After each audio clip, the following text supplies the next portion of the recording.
呢本書係《The Age of Addiction: How Bad Habits Became Big Business》，作者係北佛羅里達大學嘅歷史學家 David Courtwright。Courtwright 一開始就講人類對快感嗰種永恆嘅追求，講我哋點樣由大自然嘅動植物身上攞快感。以前要攞到幾份蜜糖喎，係要落好多苦功，比蜜蜂針都唔少喎。但係農業革命之後，金錢嘅發明，再之後嘅工業革命，令到西方文明去到一個地步，大量快速多巴胺產品、糖果、香煙、crack 和卡因都可以好易好平淡攞到，就算係窮人都得。而呢啲窮人好多時正正就係呢啲行業嘅主要目標。Courtwright 講嘅係大腦獎賞資本主義嘅故事，呢個詞係佢自己創出嚟㗎，用嚟形容一種經濟體系。啲行業專門利用大腦嘅 limbic system， 即係負責調節情緒、動機同記憶嗰部分，去推動我哋過度消費啲刺激大腦獎賞嘅產品。呢樣嘢非常之現代喎，佢將人類一直以嚟都做緊嘅嘢，即係不斷尋找新嘅快感，以利潤之名加大加強。佢仲會令到啲刺激大腦嘅物質越嚟越平，越嚟越強，等大家可以大量啖消費。去舉個例，好似跨大西洋嘅糖、烈酒同煙草貿易膽，就係靠奴隸嘅勞力創造咗龐大嘅財富，同時將大規模嘅成癮散播到全世界。Courtwright 大部分嘅故事都係關於對物質嘅成癮，由垃圾食物去到硬性毒品。但係喺第7章，亦即係下面轉載嘅呢一章，Courtwright 就好生動淡講咗科技公司點樣跟住同一套邏輯，用數碼成癮填滿咗我哋嘅生活，由電腦化嘅老虎機開始，去到上網成癮，再到部智能電話變成一個可變比率嘅獎賞中心。我哋認為 Courtwright 呢種長時段嘅歷史視覺好重要。佢幫到我哋理解數碼成癮點解可以喺咁短時間之內崛起得咁快，造成咁廣泛嘅破壞。佢亦都幫我哋望向未來。我哋幾乎可以肯定，大腦獎賞資本主義將會比 AI 進一步加強，因為啲公司之間會互相競爭，要賺返佢哋為咗回報投資者而必須要賺嘅天文數字。最近我哋同 Courtwright 本人有一次好精彩嘅傾談，我哋都問佢攞咗授權喺 After Babel 度轉載佢本書嘅第7章。我哋好多謝佢，亦多謝 Howard University Press 俾我哋同大家分享。希望大家會中意呢一章，亦都考慮買反本書嚟睇。John Hunt 同 Jack 第7章 David Courtwright The Age of Addiction。 雖然有批評者唔同意 Foucault 嗰個講法，話食物成癮係一種大腦疾病，但係除咗最死硬嘅自由意志主義者之外，幾乎人人都同意佢一點：暴飲暴食呢件事係有一層有意識嘅商業設計喺度。Foucault 對過度刺激嘅環境嘅擔心，好多人都有共鳴，而且唔淨止係嗰啲關心強迫性暴食嘅人，研究賭場行業嘅人，包括記者 Mark Cooper 同文化人類學家 Natasha Dow-Schull，都發現經過設計嘅賭博同經過設計嘅食物之間有一種令人毛骨悚然嘅相似。呢種相似喺 Las Vegas 最為明顯。用 Cooper 嘅講法，呢個地方就係將市場倫理完全赤裸裸咁攤喺你面前。同樣赤裸嘅，仲有嗰股要不斷微調，然後標準化咁去剝削消費者弱點嘅衝動。批評者就將呢個趨勢叫做 McGambling，即係好似快餐連鎖店咁，用流水作業嘅方式做賭博，機械賭博。賭場雖然搞咗好多花俏嘅娛樂嚟分散經營，但佢哋從來都冇放棄過賭博。不過佢哋偏愛自動化嗰種，喺賭場地面塞到盡，裝咗最多嘅老虎機同 video poker 機。呢啲機唔使飲咖啡豆氣，唔使放橙㗎，玩嗰陣亦都唔需要任何技巧，但就用最高嘅效率將客人困住，冇得你揀，一切都幫你搞掂晒。一個老虎機經理淡解釋，你淨係企喺度就會興奮起嚟，或者係非常之興奮，社會學家布 Bernhard 同 Cooper 講，對某啲人嚟講，佢哋賭嗰陣個腦入面就好似放緊國慶煙花彈。而家興講賭博席捲全美國，但係其實席捲美國嘅主要係機械賭博。呢啲機械好多因素嘅匯合，資本主義嘅邏輯、科技同埋大家對機器越嚟越習慣。強迫性嘅賭徒啊，大部分都係逃避型賭徒，同嗰啲中意去玩 craps 同 blackjack 賭台嘅刺激型賭徒唔同。James Bond 唔玩老虎機，但係女人會玩，而且唔係個個都係着住波鞋嘅退休婆婆。Las Vegas 嘅成癮治療師 Robert Hunter 話：今時今日嘅問題賭徒，好可能係一個34歲、有2個仔女、讀過2年大學嘅女人，仲有打機成癮。我哋已經唔多見嗰啲恐龍級嘅刺激型賭徒，佢哋玩係為咗嗰種快感。我哋見到嘅係啲話自己想麻木、想放空、想唔記得時間嘅人。去有個病人，一個30幾歲結婚之後搬咗去 Las Vegas 嘅女人，佢話重點就係想消失呢個消失嘅把戲。3年嚟令佢輸咗20萬美金。佢輸嘅銀碼或者算誇張，但佢做 Las Vegas 居民呢，一點就唔出奇。由1960年到2015年，Las Vegas 所在嘅 Clark County 常住人口增加咗200萬，賭博業就賺到盆滿缽滿。到咗1991年，賭博喺本地人最受歡迎嘅商業消遣入面排第4，只係輸俾出街食飯、睇戲同購物。到1999年，大概有6%嘅縣民係強迫性賭徒，呢個比率係全國平均嘅4倍幾。接觸機會好緊要，新鮮感同社會階層都有影響。最容易沉迷賭博嘅係啲新移民同學歷低嘅人啦，佢哋好多都喺度假村做苦工，放工之後佢哋就幫襯街坊賭場，或者喺餐廳、酒吧、雜貨店裏面嗰啲周圍都係嘅機賭玩 McGambling。有啲本地人賭場仲加碼，俾經常玩嘅人賺積分，啲積分可以換香煙同烈酒。書想搞清楚點解機械賭博咁容易上癮，又點解咁多成癮者都係女人？答案就係商業惡習嗰個獵人同獵物故事嘅數碼升級版。啲獵人以 Las Vegas 做試驗場，整出咗一啲電腦化嘅賭博機，佢哋同時又係營銷工具，又係追蹤裝置。啲機用電視節目做主題，又似足消費電子產品，俾人一種純粹娛樂、人畜無害嘅感覺。於是就吸引到新一代嘅獵物。好多後生嘅玩家都係啲焦慮、抑鬱嘅女人，喺一個高壓，佢哋永遠都達唔到嗰啲期望嘅社會入面，想向啲喘息嘅空間。佢哋玩，與其話係為咗一鋪大贏，等佢哋可以逃離，不如話純粹就為咗逃避，就咁簡單。有一個玩家話，佢嘅目標就係留喺嗰個機械迷境裏面，喺嗰度乜嘢都唔再緊要。賭場嘅建築師好識做，整咗一個又一個由機器砌成嘅迷宮，等啲賭徒喺裏面迷失自己，滿足佢哋想逃避嘅慾望，一直玩到冇晒體力或者冇晒錢為止。一個人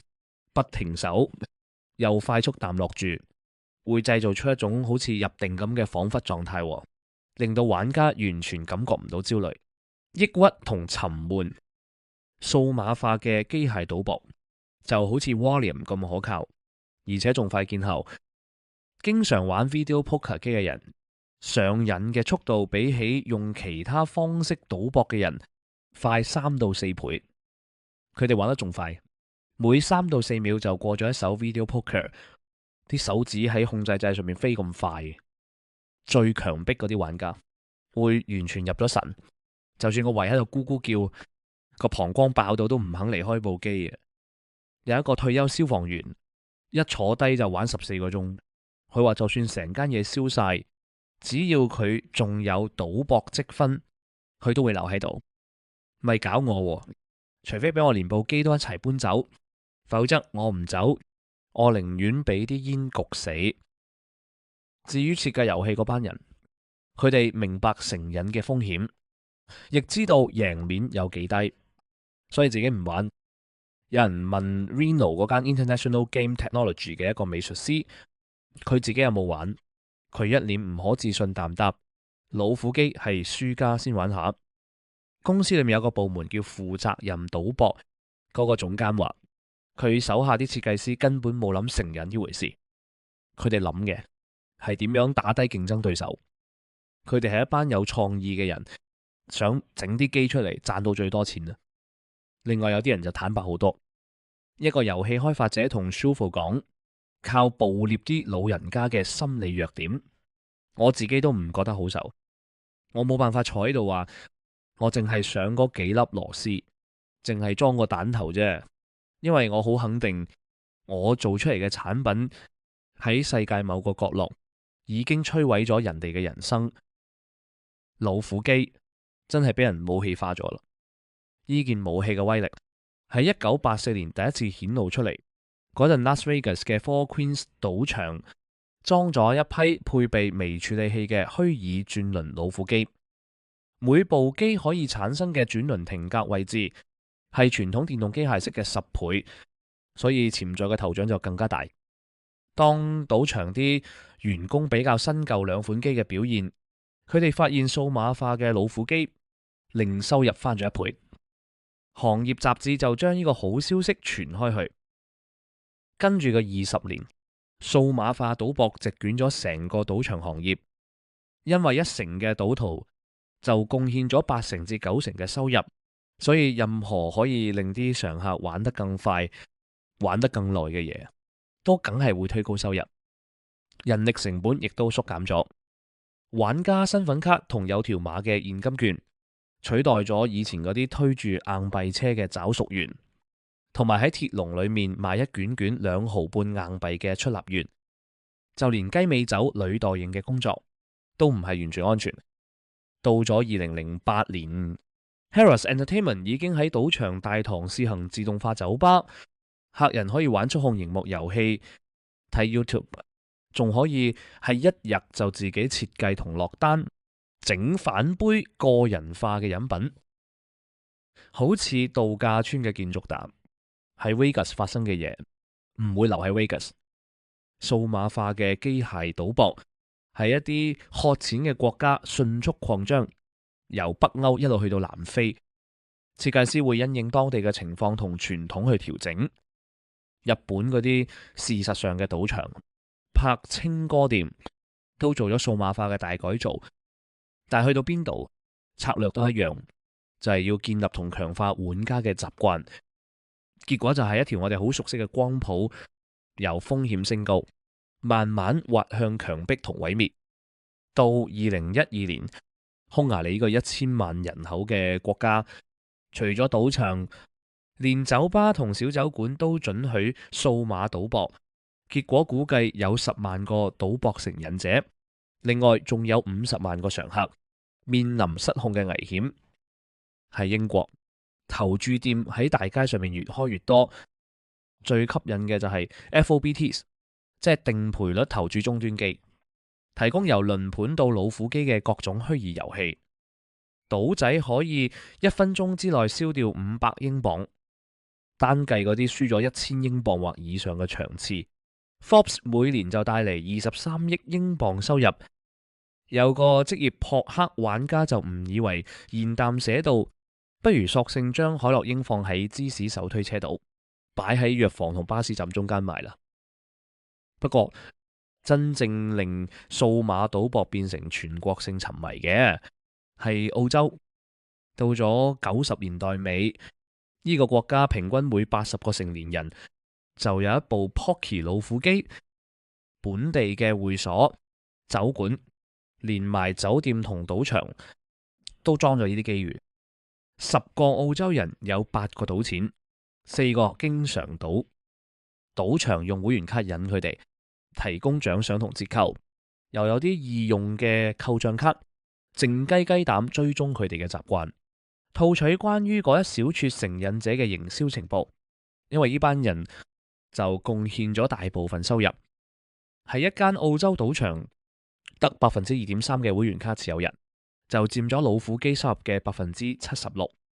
賭博業嘅遊說團體就保護住，仲擴大埋呢份收入。2015年，全國人口最多嘅州 New South Wales 嘅政府將賭場賭徒可以喺智能卡裏面儲存嘅上限由1000澳元提高到5000澳元。呢個舉動連啲見慣世面嘅業界觀察者都嚇親，佢明顯就係想將問題賭徒緊緊啖黐喺嗰張特別設計嘅凳度。對於認定咗嘅機械賭博成癮者嚟講，無論信用額有幾多，佢哋反正都離唔開嗰個位。呢樣嘢已經成為佢哋精神世界嘅一部分，係佢哋逃避憂鬱嘅彈射座椅。一個成癮嘅賭徒同 Sue 講：一切喺我去賭場嘅路上就開始啦。我喺車度揸緊車，但喺我個腦裏面，我已經入咗去，喺度行嚟行去，喺緊我部機。喺停車場嗰種感覺仲強烈。等我入到去，我已經半隻腳踏咗入嗰個迷境。呢樣嘢同啲聲、啲燈嗰種氣氛，同埋喺啲通道之間行嘅感覺，全部都有關。到我終於坐喺部機前面玩嗰陣，就好似我已經唔再真係喺度，所有嘢都淡出晒，困喺網中。機械賭徒嗰套語言啊，成日心思思，不停期待，俾線索一觸即發，又追求忘我，同毒品同食物成癮者嘅語言出奇淡相似。主要嘅分別係食物成癮者係一定要食嘢嘅，毒品同賭博成癮者起碼仲有機會一刀斬斷。但係佢哋嘅數碼標親上網成癮者就反而似食物成癮者多啲。網上嘅誘惑幾乎無得避諱，因為喺發達社會，上網已經成為生活理所當然嘅一部分。成癮治療師心知肚明，佢哋嘅目標係戒掉啲有問題嘅應用程式，同埋有節制平衡淡上網，就好似食物成癮嘅康復小組提倡適量同均衡飲食一樣。相似之處仲唔止呢啲啊！食物成癮者同上網成癮者都會變得脹迷，失去控制，產生耐受性。食物就食大啖啲，上網就花多啲時間，又會出現焦慮、衝動呢類相關嘅失調。戒嗰陣亦會抑鬱，佢哋經常復發，就算屋企人同老豆都俾社會白眼，都照樣繼續。而呢班人嘅數目一直喺度增長，由2000年到2009年，即係喺智能電話普及令情況惡化之前，美國同歐洲嘅調查報告話，上網成癮嘅普遍率介乎1.5%到8.2%。中國嘅研究就由2.4%到6.4%不等。不過有啲群組，好似台灣嘅大學1年級新生，成癮率接近18%。喺發達國家，上網成癮起碼已經同食物成癮一樣普遍。喺青少年裏面，仲要普遍好多。要睇上網同其他電子消遣嘅成癮，喺戒斷呢盞刺眼嘅燈下面睇得最清楚。2010年，一隊國際研究團隊咗嚟自鼠屎咗嚟自10個國家1000個大學生，要佢哋24個鐘唔掂電子媒體，然後記低自己嘅感受。典型嘅反應係驚訝、坐立不安、沉悶、孤立、焦慮同抑鬱嘅混合體，而且通常一開頭就坦白承認自己用得太多，已經上癮。呢一點跨越咗唔同文化。一個中國學生話：講真，我幾中意對住電腦同互聯網。經過呢個實驗，我先發覺媒體好似一張網咁攤開，將我綁住。一個阿根廷學生話：我發現24個鐘裏面，我有15個鐘都連住部機。一個墨西哥學生話夜麻麻，我個腦裡面就係諗住我要 Facebook，我要 Twitter，我要 YouTube。一個英國學生就話我嗰24個鐘一夠鐘，我即刻攞起我心愛嘅 BlackBerry，開翻部手提電腦，嗰種感覺就好似一個道友戒咗好耐之後，終於可以索返一啖。同酒精、毒品、加工食品同賭博一樣，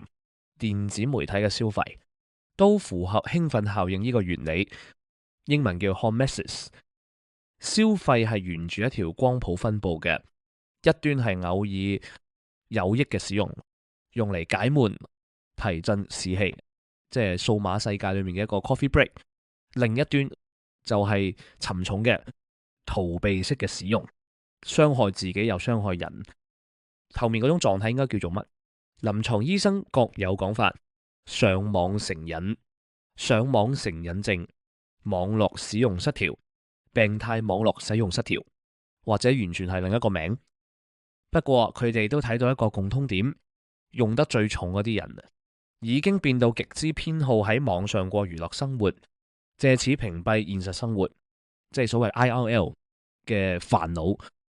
佢哋嘅表現就好似滑入迷境嘅機械賭徒，只不過佢哋大部分嘅活動，例如大型多人線上角色扮演遊戲，即係 MMORPG， 都有一個社交層面，進一步強化咗呢種虛擬嘅誘惑。一個有反咁上下自尊嘅 World of Warcraft 輸出位，係絕對唔想錯過公會下一場大型團戰嘅。現實派嘅人就睇唔過眼啦，老師俾肥佬，父母出現恐嚇，僱主炒魷魚，配偶遞離分子，法官就頒令送你去網絡界隱形。自由意志主義者同質疑醫療化嘅人，覺得強制治療好荒謬。當年關於食物成癮嘅爭論，佢究竟係咪好似毒品咁，真係一種成癮呢？佢係咪一種後天得到有啲人特別易中招嘅大腦疾病？而家喺上網成癮上面又再次出現，只不過今次嘅爭論更加亂，因為上網成癮所包含嘅活動範圍遠比強迫性進食闊，當中包括對數碼色情、網上賭博、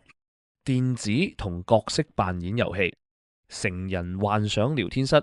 喺 eBay 依類網站購物、社交媒體同埋漫無目的上網嘅成癮。唔同群組嘅人表現出唔同類型嘅成癮，男仔同男人較傾向網上電子遊戲同色情，女仔同女人就傾向視覺主導嘅社交媒體同強迫性購物。後者有啲精神科醫生當佢係成癮，有啲就當佢係一種強迫症。如果話比較食物成癮同毒品成癮，係好似拎蘋果同橙嚟比。但同時比較食物、毒品同上網成癮，就好似拎蘋果、刺青，再加幾個唔同品種嘅葡萄嚟比。我哋本性中更壞嘅天使，仲有一樣嘢令上網成癮好難評估，就係佢相對嚟講好新，尤其係透過有鏡頭可以上網嘅流動裝置，習慣性濫用社交媒體。歷史需要時間沉澱嚟睇清楚，但係呢方面我哋手頭上嘅資料好少喎。喺好似印度淡嘅國家，啲平價猩紅以影片為主嘅應用程式，先啱啱開始將社交媒體革命帶比較窮、識字較少嘅消費者。不過總要有個交代，因為冇得否認，數碼科技喺快感、惡習同成癮嘅歷史裏面，扮演住一個越嚟越加速嘅角色。簡單嚟講，有3個發展特別突出。第一，數碼嘅連結同流動性，催生咗一啲真係全新嘅成癮行為模式。就算撇開學術上嘅爭論，呢啲行為本身已經成為社會事實。當我同人講，我喺度寫一部更新版嘅成癮史，差唔多人人嘅反應都係，我應該寫埋啲成日黐住智能電話嘅細路。以前只係邊緣嘅小麻煩，而家已經變成真正嘅憂慮，因為分心駕駛造成嘅意外越嚟越多，更加唔好講欺凌、焦慮同學業失敗都喺度上升，強迫性淡鑽研社交媒體嘅貼文，就自然冇咁多時間去鑽研其他所有嘢。第二，互聯網嘅發展為傳播啲舊有嘅惡習同成癮，創造咗全新嘅全球性嘅機會，包括賭博、精神科、藥物、賣淫同色情。事實上，由色情內容商業化嗰一刻開始，佢就一直佔咗互聯網流量好大一部分。至於講粗口，即係 John Burnham 喺佢本書裏面寫嘅最後一種壞習慣，都到一個新嘅出口。講粗口從來都冇乜商業性，所以我都冇講佢幾多。但佢確實係一種傳統惡習，佢係一種帶住強烈情緒嘅言語，係經 limbic system 處理，而唔係經大腦皮層嘅語言區處理，係一種禁忌嘅，具攻擊性嘅由線索觸發嘅行為，同佢相關嗰啲男性化、低下階層嘅惡習一樣。講粗口會冒犯同貶低人，佢喺兩次世界大戰期間喺士兵之間盛行，之後就越嚟越成為一種普遍嘅公開行為。1993年 Bad Habits 出版嗰陣，喺 Burnham 睇嚟，粗口被正常化，又係美國反惡習人士嘅另一場敗仗。而跟住嘅1/4世紀，呢場敗仗已經變成全球性嘅潰敗。網上嘅放縱同匿名，助長咗污言穢語、網上罵戰同其他形式嘅言語攻擊，例如 trolling。網絡 Urban Dictionary 簡潔淡定義佢做喺網上做衰人，純粹因為你做得到。第三，呢兩個發展，新嘅壞習慣同舊惡習嘅新出口，都係經過刻意設計，去最大化收入、消費者數據同埋花喺部機或者個 app 上面嘅時間。同賭博機一樣，注意力就係企業最關鍵嘅資產，而行為科學就係攞走呢份資產嘅手段。倫理學家 Tristan Harris 指出，每一個想對自己用電腦做自我控制嘅人，熒幕另一邊都有1000個專家，份工就係要攻破你嘅自制力。遊戲商研究後生玩家，分析佢哋滑鼠嘅動作，設計出一套強化時間表，令佢哋玩得更耐，又刺激佢哋買埋啲同遊戲掛鈎嘅產品。有啲係限時優惠，你最好繼續玩，唔係就走寶啦。有啲就係虛擬金幣，由中國嘅基層打金打返嚟，佢哋好似闖公彈，一更打12個鐘 MMORPG， 為南韓同其他富裕國家嗰啲冇耐性嘅玩家供應快速升級所需嘅虛擬資產。有個福州嘅打金者，一個月賺$250，佢話同其他工相比已經算唔錯。佢嘅人工連同中間人嘅利潤，大部分都係嚟自啲豪爽使錢嘅鯨魚大客，而呢啲大客正正係電子遊戲業細心培育，然後捕獲返嚟嘅。數碼惡習同成癮嘅3個面向，新嘅、舊嘅同經過設計嘅，喺記者 Nancy Jo Sells 2016年嘅著作《American Girls: Social Media and the Secret Lives of Teenagers》裏面，全部都出現晒。Sells 訪問咗200幾個揸住智能電話13到19歲嘅女仔，問佢哋社交媒體點樣影響佢哋嘅生活。大致上嘅結論係，佢哋將現實移咗去一個數碼世界，裏面充斥住對名人嘅崇拜、身體嘅暴露、醉酒約炮、色情式嘅性、不停嘅分心、集體失眠、惡意八卦、網絡欺凌、麻木同埋對自己外表同受歡迎程度嘅焦慮。最大嘅得益者係化妝品商同埋啲將青少年嘅時間等同於廣告收入嘅硅谷大佬。Sales 寫道，呢班人物化女性嘅傾向，同嗰啲向女同學發色情短信，仲要對方回敬裸照嘅男學生，不相伯仲。sales 訪問嘅女仔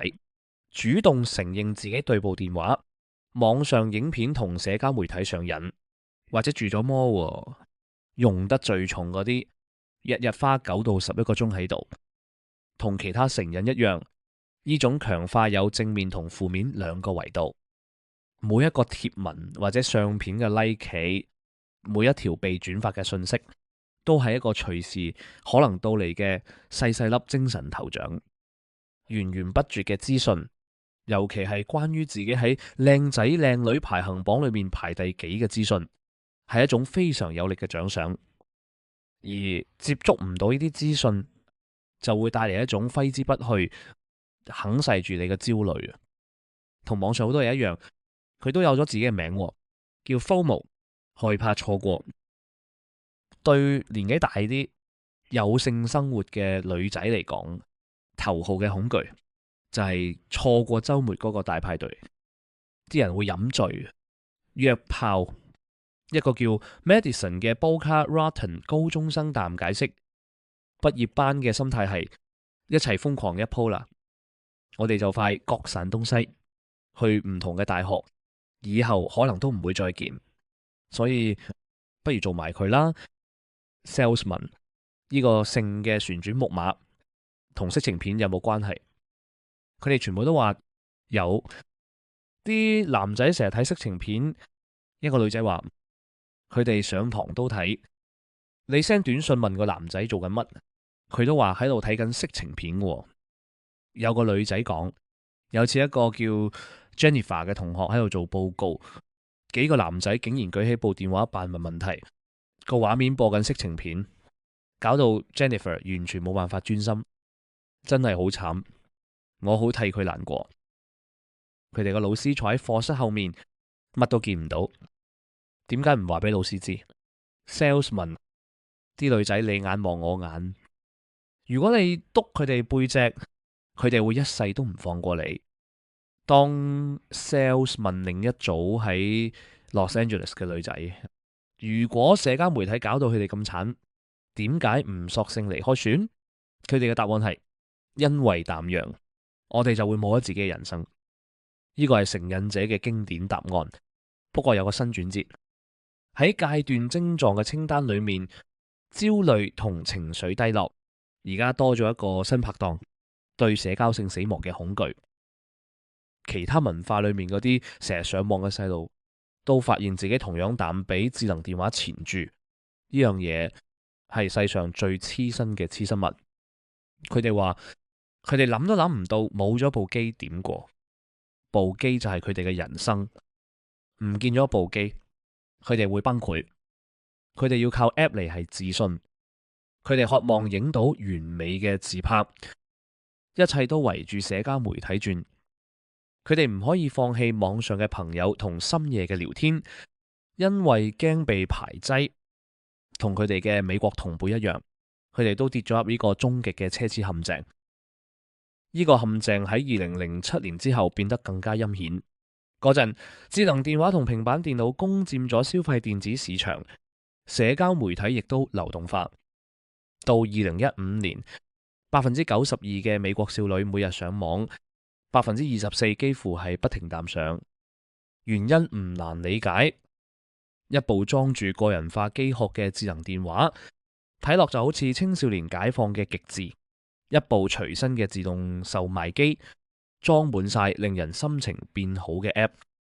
但係喺呢件事上面，同好多其他情況一樣，消費者自主呢張羊皮下面，其實藏住一隻喺遠處操控情緒嘅狼。最令人討厭嗰班操控者，係嗰啲死纏住女仔要裸照同約炮嘅男仔。如果女仔唔肯就範，佢哋就騷擾、誹謗人。不過男仔自己都要為容易又冇審查嘅上網付出代價。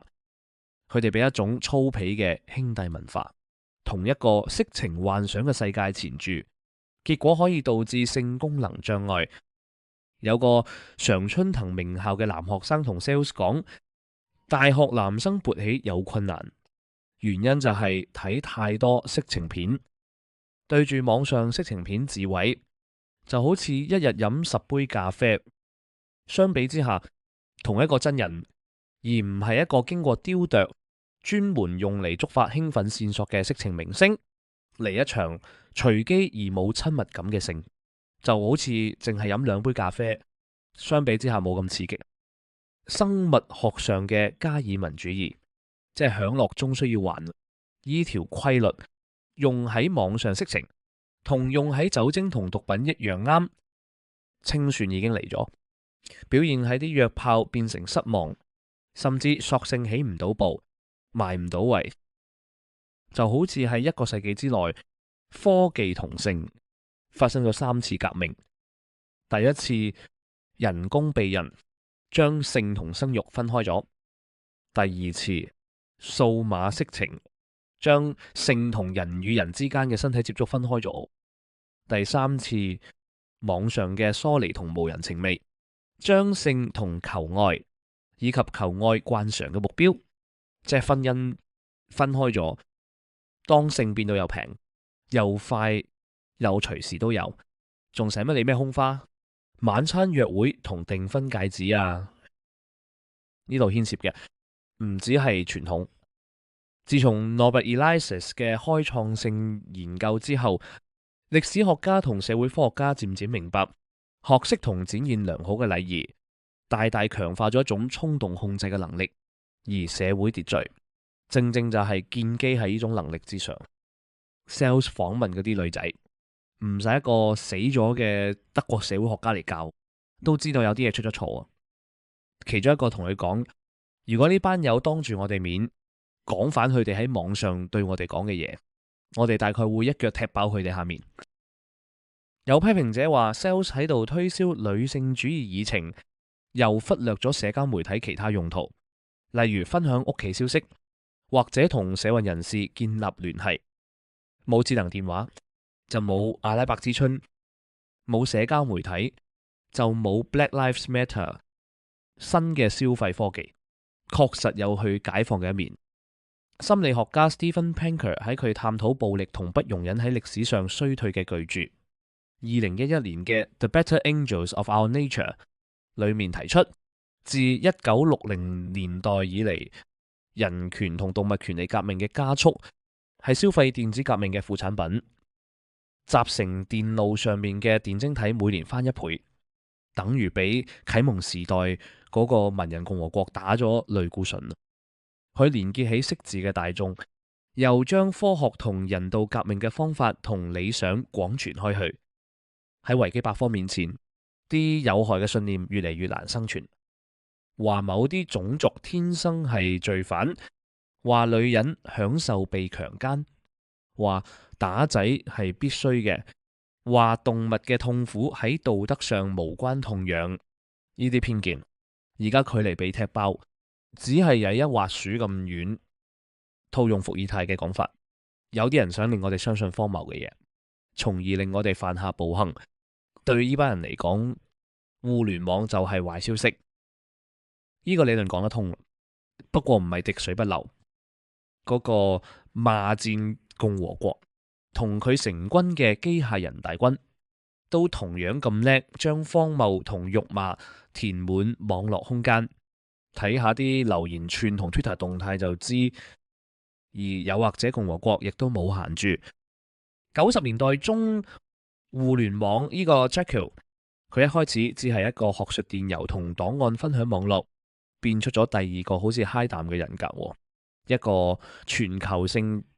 自由放任嘅工地，裏面有免稅嘅商業，有人嘅消遣同惡習。心理學家 Adam Alter 指出，遲至1960年代，人哋游緊水嗰片水域，相對嚟講好少令人上癮嘅魚鈎，最主要嘅就係香煙、酒精同毒品，後者又貴又有風險，而且通常好難攞到。但係到咗2010年代，消費者嘅水域已經布滿魚鈎，佢哋個名叫做 Facebook、Instagram、色情片、電郵同網上購物、釣魚已經變成咗網絡釣魚。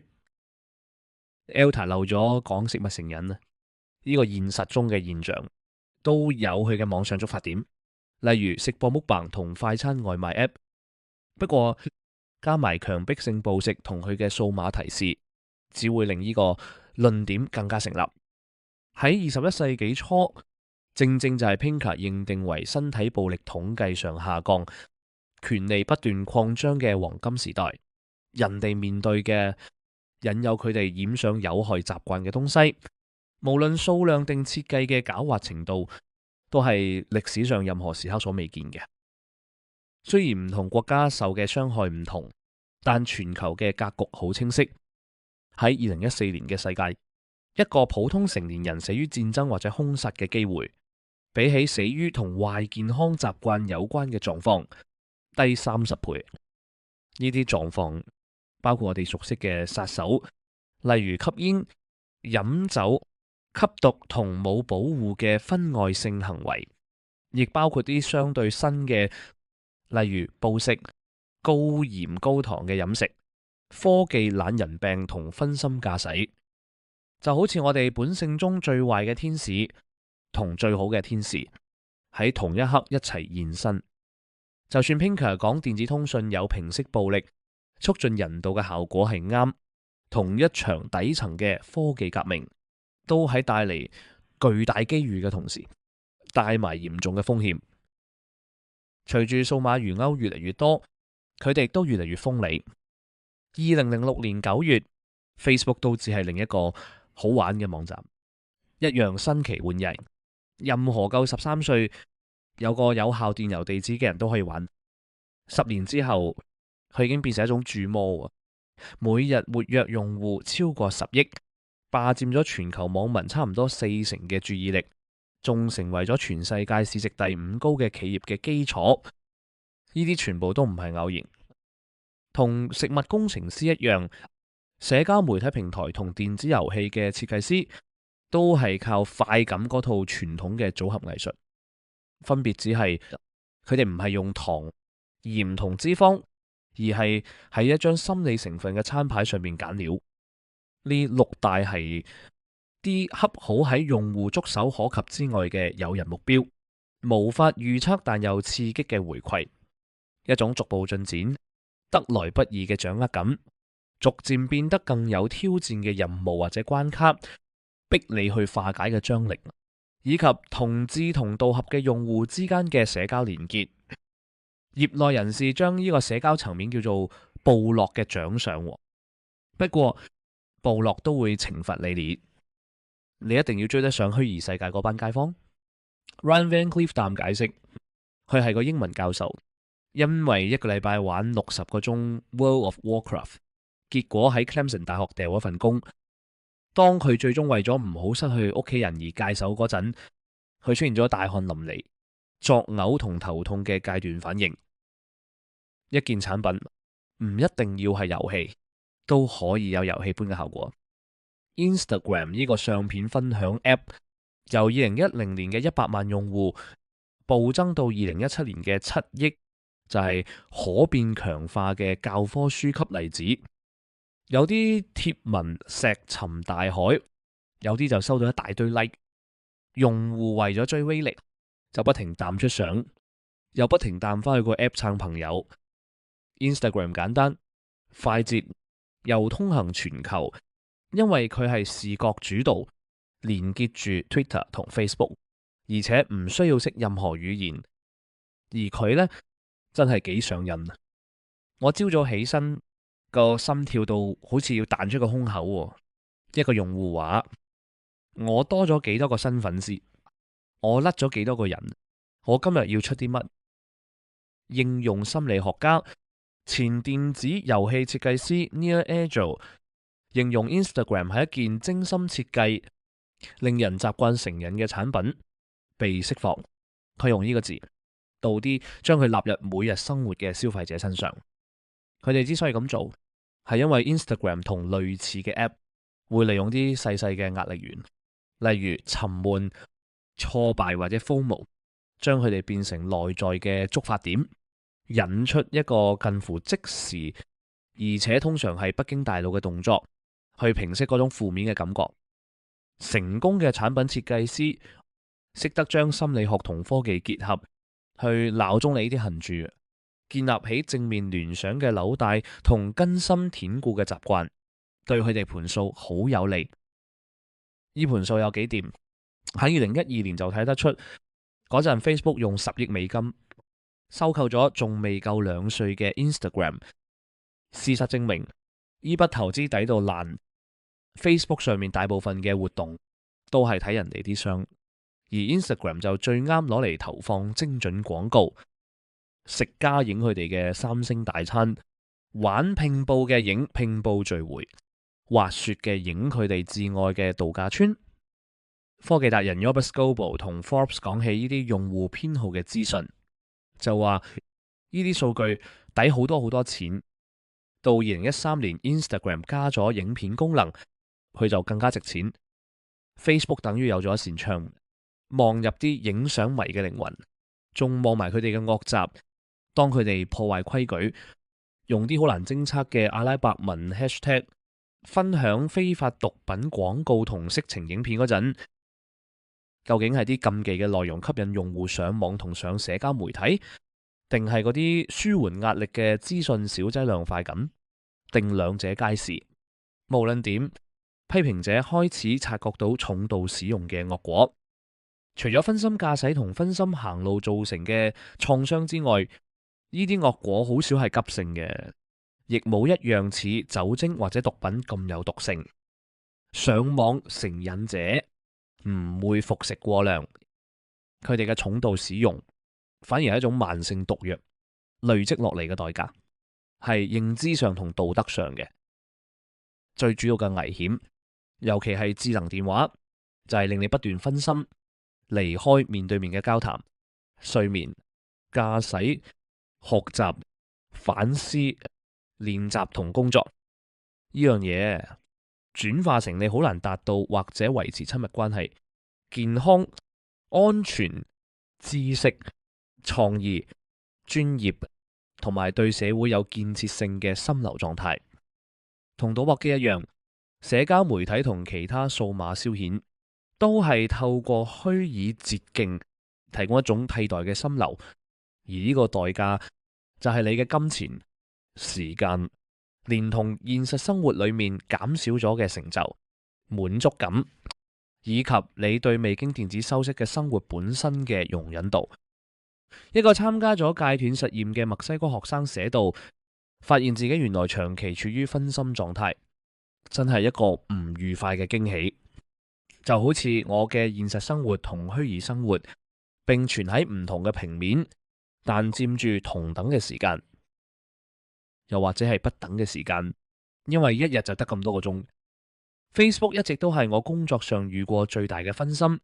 作家 J.D. Smith 坦白承認，而我正正因為咁中意佢，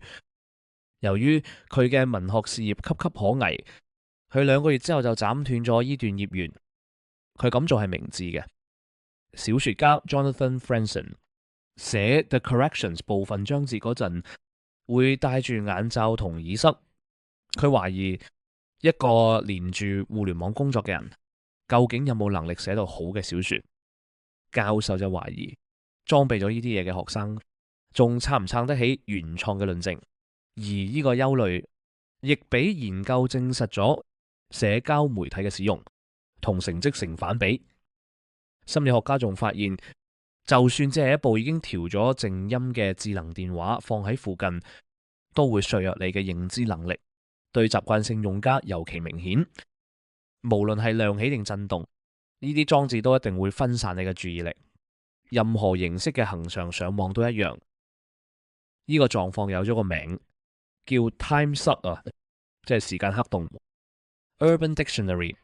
淡定義佢係啲令你着迷又上癮，但會阻住你去做真正重要嘅事，例如呢食飯或者照顧仔女嘅嘢。同其他成癮行為一樣，時間黑洞係自我延續嘅。如果疏忽，現實責任會製造壓力，或者沉浸喺虛擬世界會製造孤獨、焦慮同抑鬱，但逃避就啱晒你用啦。George Cobbs 講酗酒嗰種螺旋式惡化嘅痛苦時，有句話：人哋飲酒好多時係因為唔舒服，但係飲咗之後仲衰，於是就飲多啲。呢句話用喺數碼成癮上面一樣咁啱。就佢哋削弱自制力呢一點嚟講，互聯網同相連嘅流動裝置已經成為 Pinker 喺另一個脈絡裏面所講嘅去文明化過程嘅一部分。呢個標籤可以套用喺所有形式嘅大腦獎賞資本主義身上，但唔可以套用喺資本主義本身生產同交換啲無可挑剔嘅商品同服務。一般嚟講係一股進步嘅力量。市場競爭令普通人受惠，冇乜人想住喺一個只得一間國營壟斷商店嘅小鎮。工業資本主義培養出自律、面向未來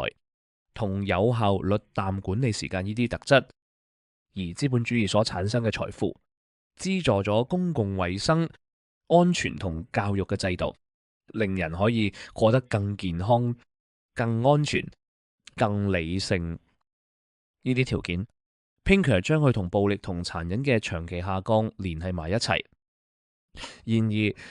同一啲特質同處境睇落又似乎係同惡習同成癮對立嘅。於是我哋面對咗一個謎：點解暴力同殘忍喺度下降，而商業惡習同新型成癮卻喺度激增？其中一個答案係暴力嘅科技，即係武器，同成癮嘅科技，即係被武器化嘅快感，喺心理上係好唔同嘅。導彈發射官員當值嗰陣，坐落電腦控制台前面，心跳保持平穩；但 video poker 成癮者坐落佢哋 BBB 聲嘅機前面嗰陣，心跳就狂飆。人類行為係目標導向，而唔係刺激驅動。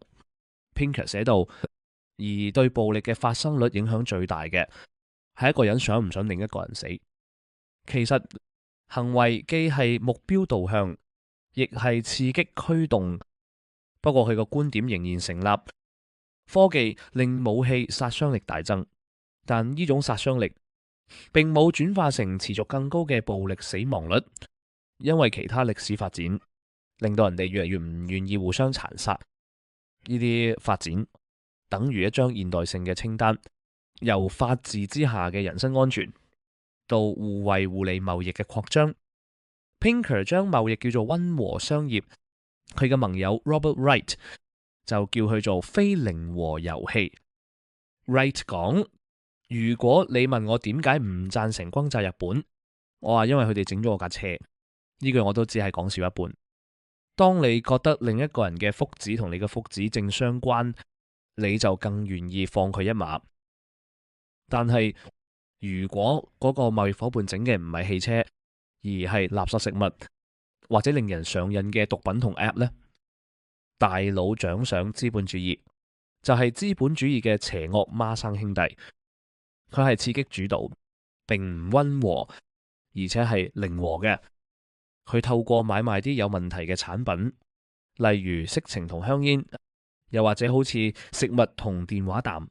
啲本來日常但俾成癮工程搞到變得有問題嘅產品，去產生龐大而持續嘅利潤，連同用嚟阻撓反對聲音嘅手段。呢對好媽同壞媽並唔係連體喺髖骨度，而係連喺一個歷史偶然嘅點上面，就係科學同科技另一件商品有可能變成一種惡習嗰一點。有時呢個過程係無心嘅，皮下注射用藥係醫學突破，但意想不到帶嚟咗更大嘅麻醉藥物成癮風險。不過由19世紀末開始，惡習產品嘅發明、改良同營銷就變成咗刻意嘅過程。呢啲過程削弱咗啟蒙時代嗰個希望，即係溫和商業會令所有船一齊升起。實際發生嘅係呢對連體孖生嘅資本主義托起咗一啲船，又沉咗另一啲。正因如此，主流嘅反惡習人士同佢哋嘅公共衛生後人，寧願揀監管同選擇性禁止，都唔要徹底嘅社會主義改革，就係要殺死嗰個邪惡嘅孖生兄弟。雙面話術，要消滅惡習。道德上嘅理據好直接，喺啲掠奪性嘅產品摧毀我哋同我哋嘅社區之前，先摧毀佢哋。對於呢點正，啲掠奪者就回應：問題唔喺產品，而喺個人。無論我哋嘅有些幾吸引，人哋始終都可以抗拒得到。對住每一件令人上癮嘅產品同消遣，無論數碼定其他，佢哋都講過呢個論點嘅某個變奏。所需要嘅就只係一種雙面話術嘅本領。Nir Eyal 喺行為設計會議 Habit Summit 嘅2場演講裏面，就示範咗一個教科書級嘅版本。呢個年度聚會，一個座位索價高達$1700，係大腦獎賞資本主義嘅數碼家族嘅大集會。Eyal 2014年第1場演講，講嘅係令人上癮嘅產品設計嘅4大美德。第一，佢哋提高客戶終身價值，即係可以由一個用戶身上榨取嘅金錢總額。第二，因為需求冇咁有彈性，佢哋有更大空間去加價。第三，佢哋以短病毒循環時間去推動增長，意思係投入咗嘅用戶會好快拉其他人入嚟。最後，佢哋提高對手難以攻破嘅防禦力。跟住佢出一張幻燈片，一架插滿機關槍嘅轟炸機，信息再清楚不過，我哋拎住你，而且會繼續將你放入我哋部榨汁機度榨。3年之後，2017年，Eyal再次喺 Habit Summit 演講，佢一開始就嚟個虛晃一招式嘅退讓，係有過濫用，分心係個問題，但係佢話呢樣嘢可以用溫和嘅社會壓力解決。對住你餐台上面嗰啲淨係電話嘅冇禮貌之徒，不妨講句你冇事啊嘛，又或者鼓勵消費者去 download 啲保住注意力嘅 app， 封鎖網上觸發點，限制用機嘅時間。佢仲話佢自己都用嘅，嗰班話社交媒體即係毒品嘅人搞錯晒。我哋唔係喺度 freebase Facebook， 又或者注射 Instagram。 Eyal 話我哋唔可以相信自己無能為力，只有當我哋以為自己無能為力，我哋先至真係無能為力。佢幾乎係當面向 Focal 扮鬼臉，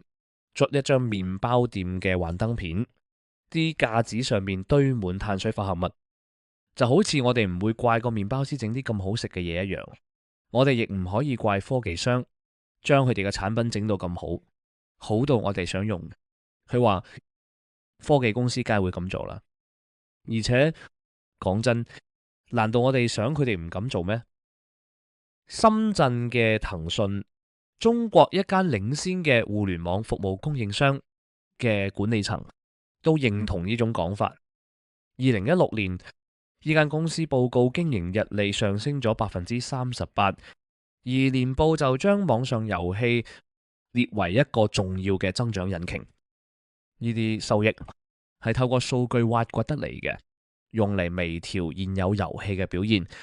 同對玩家行為獲得更深入嘅洞察，即係究竟係乜嘢令佢哋留喺網上，同埋使錢去強化自己嘅角色。最大贏家係《王者榮耀》，一款奇幻角色扮演遊戲。年報冇提呢個細節，官方嘅《人民日報》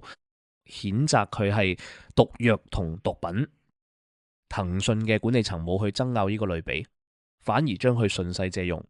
同投資者講，佢哋推廣手機遊戲嘅策略就係要吸引一大批休閒玩家，然後逐步將佢哋推進去中度同重度嘅類別。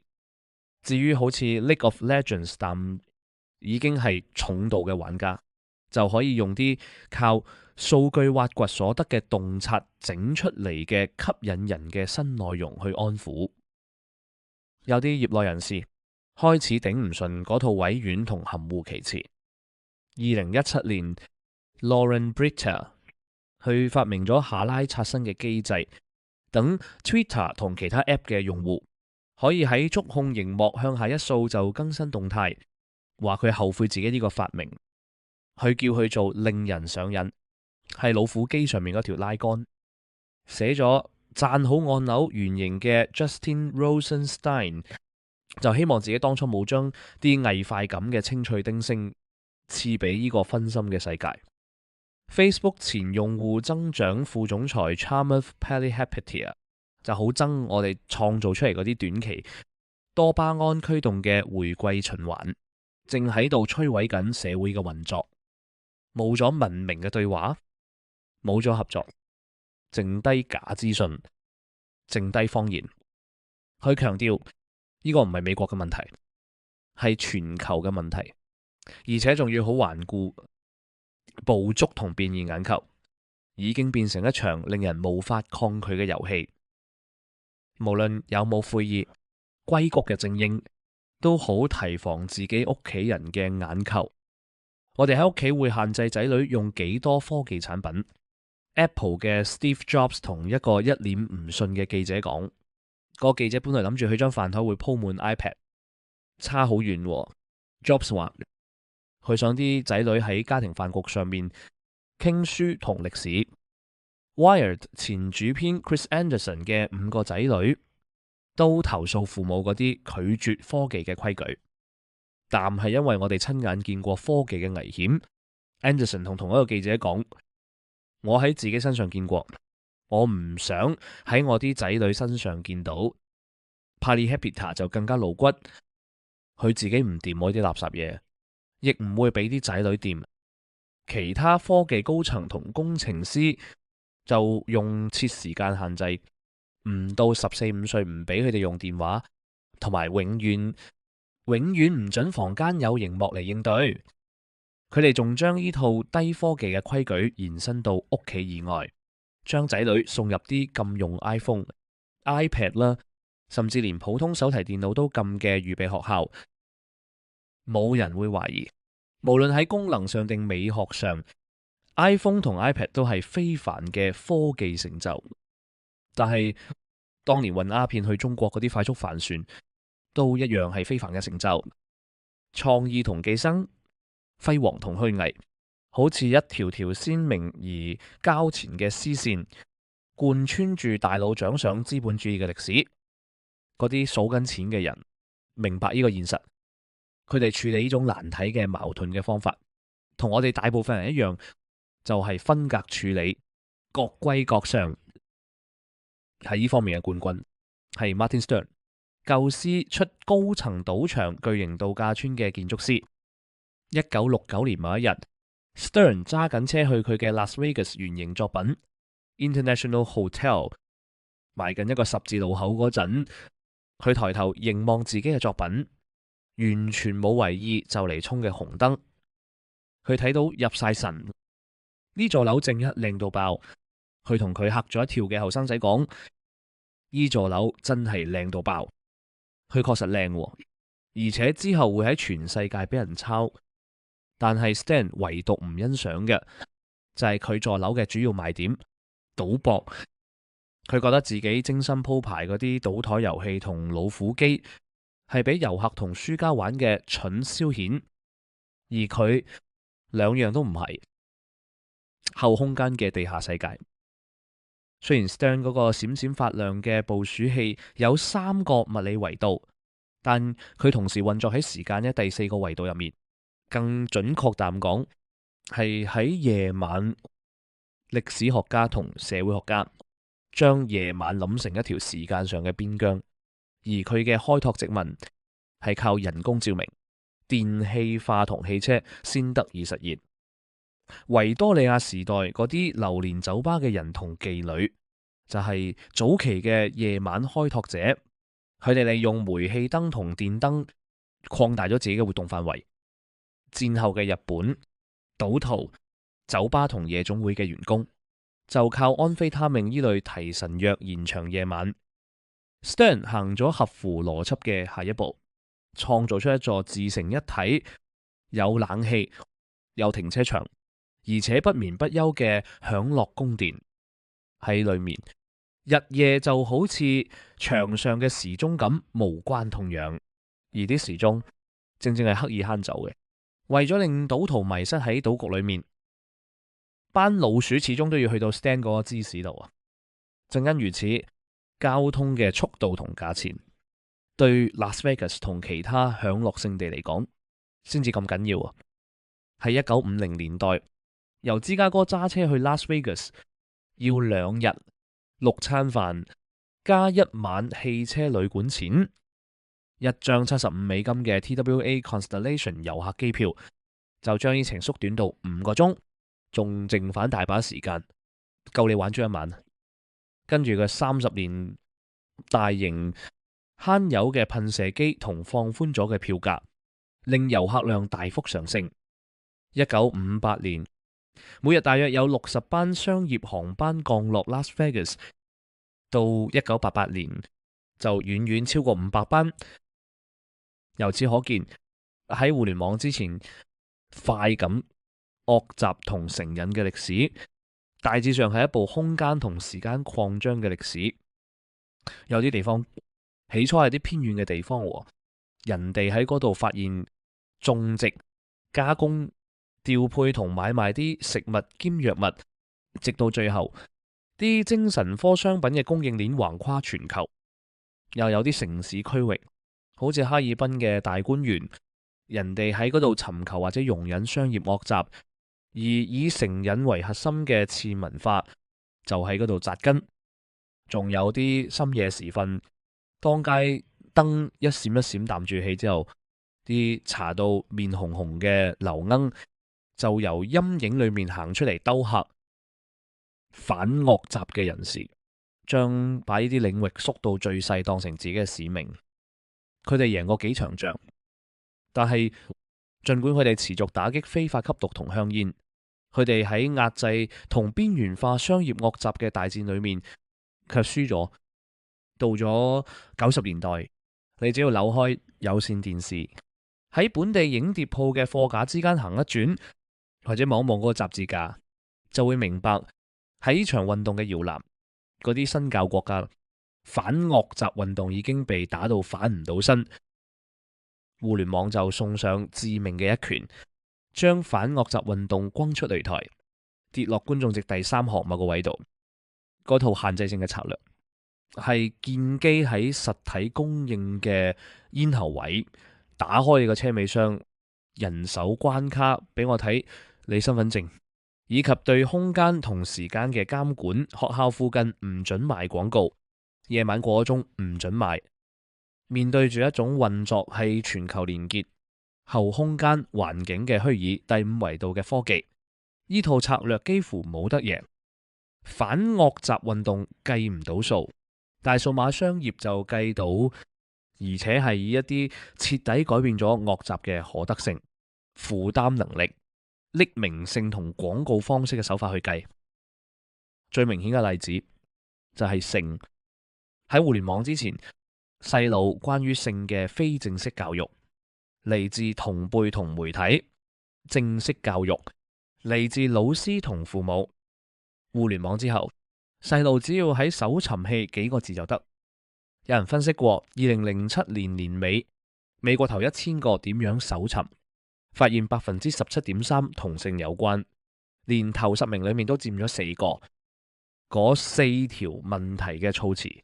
點樣做愛？點樣接吻？點樣令人懷孕？點樣親熱？就睇得出係啲後生嘅手指喺度打。色情片提供進階嘅情慾教學，或者喺網絡性愛嗰個物化嘅世界裏面，啲當佢教學嘅嘢。另外，尋求非法活動指引嘅佔咗頭位，點樣搜尋嘅9.5%，排頭位嘅就係種大麻。雖然好易接觸，但 DIY 惡習並唔係完全匿名或者免費。追蹤 cookie、病毒同惡意軟件都要你還代價，而色情網站好多時都要收費。不過呢樣總好過去啲龍蛇混雜嘅地區同陌生人打交道，或者冒住俾人撞見嘅風險。硅谷啲高層禁止啲仔女房間有電腦熒幕嗰陣，佢哋好清楚自己喺度做緊乜，有建設性嘅知識一樣樣到。喺2007年嗰個研究裏面，點樣寫履歷排第5，點樣寫書排第62，幾下鍵盤，網民就可以沉浸喺 Caravaggio 嘅畫作或者 Callas 嘅歌聲裏面。不過問題係相對流量。2018年搜尋點樣種大麻嘅點擊量係搜尋 Callas 詠嘆調嘅15倍。呢啲內容調查最重要嘅教訓係，互聯網提供咗一個幾乎毫無阻力嘅入口，通往從前所謂嘅道義，即係嗰個地下世界，一個刺激但有兇險嘅地方啊！啲不法之徒喺嗰度找食、拉皮條、賭錢、索嘢，為咗造反幾個錢，乜都肯做。道義呢個詞帶住階級、次文化同地方嘅味道，喺窮人嘅社區聽得多過富人嗰邊。但係隨住互聯網同社交媒體嘅出現，無論你住喺邊，人人喺虛擬世界裏面都入咗道義。酒精嘅營銷人員明知高達20%嘅銷量係去咗未成年人手上，好快就睇中咗互聯網嘅潛力。到1995年，酒商已經開始贊助一啲網站，提供贈品、促銷同埋點樣玩飲酒遊戲嘅資訊。社交媒體一倒，跨國酒業就將品牌同流行文化嘅 influencer 綁埋一齊。大部分廣告未成年觀眾都睇到，佢哋仲將至愛嘅上載去 YouTube。啲 Twitter 用戶為酒大唱讚歌， Facebook 同 MySpace 用戶就上載自己同其他細路飲醉或者索到嗨嘅相同片，就好似當年美洲原住民跟咗班最差嘅師傅，嗰啲動不動就狂飲爛醉嘅毛皮獵人同山加拿相反，學識飲酒一樣，連住網絡嘅青少年就跟住啲狂灌攬住廁所嘔、瞓喺地下嘅同輩學飲，病態嘅學習，除咗係化學同商業嘅，亦都係社交性嘅網絡惡習嘅門戶，喺封閉社會同開放社會一樣運作。早喺1995年，中國共產黨官員就譴責色情同反動嘅互聯網內容係一種威脅。但跟住嘅20年，中國嘅商業行為好多時都講得大聲過佢嘅官方言論。互聯網上面買兼示範嘅性玩具，大部分都係中國製造商供應。好似騰訊淡嘅中國軟件公司，就靠設計令人上癮嘅網上遊戲發大財。而中國企業亦供應啲喺互聯網賣廣告，大批出口用嚟製造致命合成毒品嘅前體化學品。金錢國係冇意識形態顏色嘅。中國人有一點係前後一致嘅，佢哋主要嘅擔心係後生人，呢個係憂慮。喺每一份關於網絡惡習接觸嘅全國調查裏面都有回響。關於色情嘅研究一致發現，啲新手好細個就已經踏入呢個數碼地下世界。2003年，澳洲研究人員發現16、17歲嘅男仔有84%，女仔有60%都曾經無意中或者刻意睇過網上色情。呢啲數字好可能仲係低估咗，因為當時3個澳洲家庭先得一個連咗互聯網，啲細路總有辦法。喺冰島，佢哋用遊戲機接駁上網；喺肯亞，學生就用網吧同大學宿舍喺嗰度下載色情，搞鹹片之夜。有個大學生俾個朋友 send 條色情連結嚟，撩起咗慾望。自此之後，我就渴求更多淡嘅網站。佢話真係好令人上癮啊！互聯網提供咗一個途徑去接觸商業性服務，亦可以喺虛擬世界裏面體驗佢。到90年代尾，紐約嘅妓女已經喺網上賣陪伴服務嘅廣告。用電腦預約，比起要閃避警察同街頭嘅掠食者，又容易又安全。好似 Craigslist 同 Backpage 淡嘅分類廣告網站。Backpage 喺2018年被查封，登過妓女同拉皮條者嘅廣告，包括啲販賣未成年人嘅。2016年，一個明尼蘇達嘅檢察官就指控 Backpage 係買賣兒童嘅平台。另一個檢察官就叫佢做反烏托邦地獄，但係地獄都有佢嘅捍衛者，包括啲互聯網行業協會同科技公司，佢哋因為驚開咗對自己不利嘅先例，而抗拒打擊同審查。惡習就算唔可以免費，都起碼想隨手可得。惡習仲想要流動，我可以同部電話講 Siri， 邊度有妓女？專門醫治性成癮嘅治療師 Robert Weiss 淡講，佢就會幫你定位半英里、1英里、2英里、3英里之內嘅陪伴服務，連電話號碼、地圖同埋唔同妓女嘅評價都有。喺印度，賣淫傳統上局限喺紅燈區，但啲妓女索性放棄妓院，買部平嘅手機，改個假名，然後去拜訪啲打電話或者發短信嚟嘅吓。由於呢盤生意又靈活又匿名，連兼職都入埋場。男人中意流動性服務嘅方便，但愛滋病工作者就睇法悲觀啲。當賣淫喺實體上集中嗰陣，安全性行為嘅輔導做得好過去數碼化四散嗰陣，各種網站無論係暗網定唔係，都開始販賣毒品同吸毒用具。網上買家乜都買到，由咖啡因粉，佢比個名聽落危險得多，杜芬太尼一啲都唔負佢致命嘅惡名。到2014年，估計有4萬到6萬個網站賣冇處方嘅藥物，啲好似 BioxyContinOnline.com 淡嘅名，意圖再清楚不過。另外啲網站提供點樣呃醫生攞麻醉藥嘅資訊，扮纖維肌痛係一條好計。不過記住要揀個喺差地段執業嘅醫生，而且睇症要俾現金。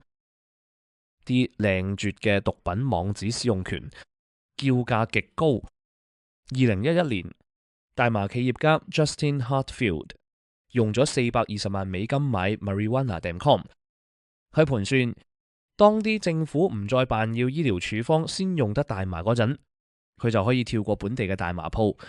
直接賣 Marijuana.com 將會係新嘅 Wine.com。與此同時，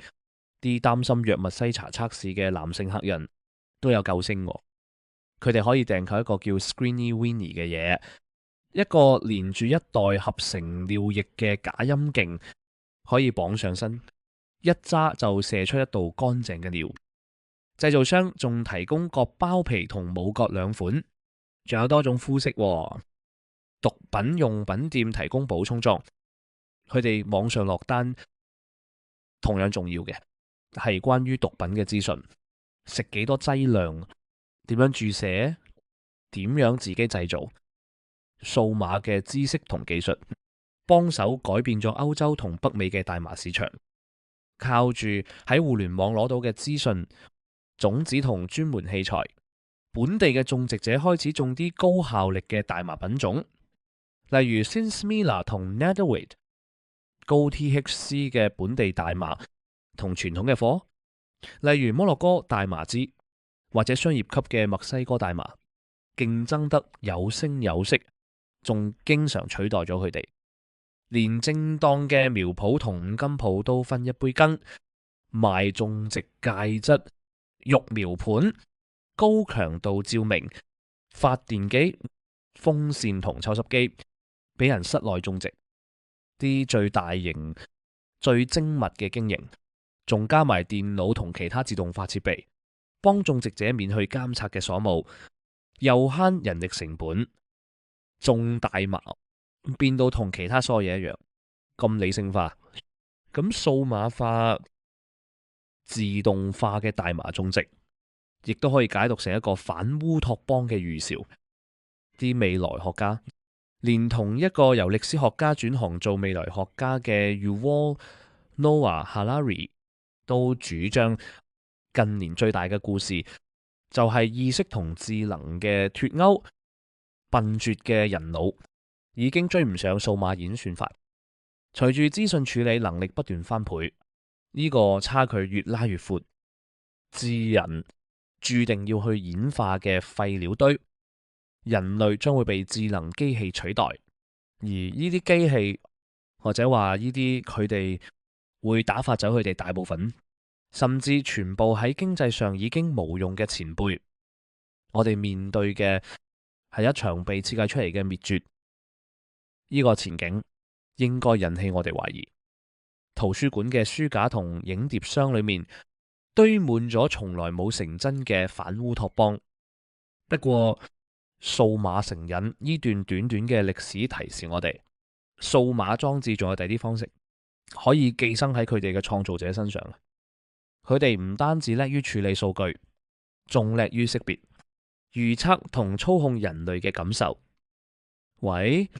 ，Siri， 邊度有妓女？呢句嘢唔單止教咗部 iPhone 嘅主人啲嘢，仲教咗部 iPhone 啲嘢。如果真正重要嘅係資訊同處理資訊嘅能力，但喺呢種情況之下，邊個先係主人？邊個先係被擁有嘅嗰個？當機器嘅智能同良知同意識都分開咗，而演算法既服務於成癮，又服務於利潤，但邊個夠膽講呢個奇點唔會係一個會上癮嘅奇點？裏面一個漸漸消逝嘅物種，臨尾第二個動作就係喺數碼鴉片裏面尋求慰藉。當然，懷疑嗰條規律都一樣適用喺呢個情景，只係要加一個主腳。我哋有啲人其實已經去到嗰一步。本章作者 David Courtwright 係 Rice University 嘅歷史學博士，長年研究成癮行為，著有《The Age of Addiction》等多本著作，現為北佛羅里達大學嘅榮休校長級教授。佢住喺 Florida 嘅 Jacksonville，正喺度寫一部關於美國鴉片類藥物危機嘅歷史。